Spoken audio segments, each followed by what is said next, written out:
লোকসভায় অধীর চৌধুরী সহ বিরোধী দলের সাংসদদের সাসপেন্ডের প্রতিবাদে জেলা জুড়ে মিছিল ও বিক্ষোভ সভা কংগ্রেসের। মঙ্গলবার কোথাও মিছিল, কোথাও সভার মধ্যে দিয়ে প্রতিবাদে সামিল হন কংগ্রেস নেতৃত্ব। মনোবীক্ষণ প্যাথোলজি, কোয়ালিটির শেষ কথা। সিএমসি ভেলোর স্বীকৃত জেলার একমাত্র ল্যাবরেটরি। যোগাযোগ 7477799515। লোকসভায় অধীর চৌধুরী সহ বিরোধী দলের সাংসদদের সাসপেন্ডের প্রতিবাদে মুর্শিদাবাদ জেলা জুড়ে মিছিল ও বিক্ষোভ সভা কংগ্রেসের। এদিন বিভিন্ন জায়গার পাশাপাশি শামসেরগঞ্জে প্রতিবাদে সামিল হলেন কংগ্রেস নেতাকর্মীরা। এদিন দুপুরে ডাকবাংলো এলাকায় দলীয় কার্যালয় থেকে শুরু হয় মিছিল। এই মিছিল বিডিও অফিস গেটে শেষ হয়। মিছিল শেষে প্রতিবাদ সভায় সামিল হন কংগ্রেস নেতাকর্মীরা।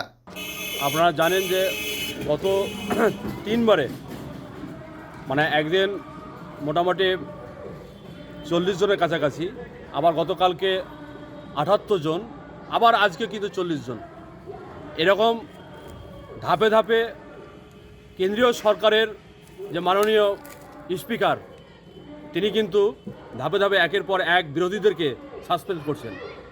উদ্দেশ্য কি? আমাদের সম্মানীয় নেতা অধীর রঞ্জন চৌধুরী তিনি জাস্ট কৈফিয়ত দিচ্ছিলেন যে সংসদ ভবনে যেভাবে হামলা হচ্ছে, সেই হামলাটা কারণটা কি, কেন এই হামলা? এই হামলার বিবৃতি কিন্তু সেই স্বরাষ্ট্রমন্ত্রী, প্রধানমন্ত্রী এনাদেরকে দিতে হবে।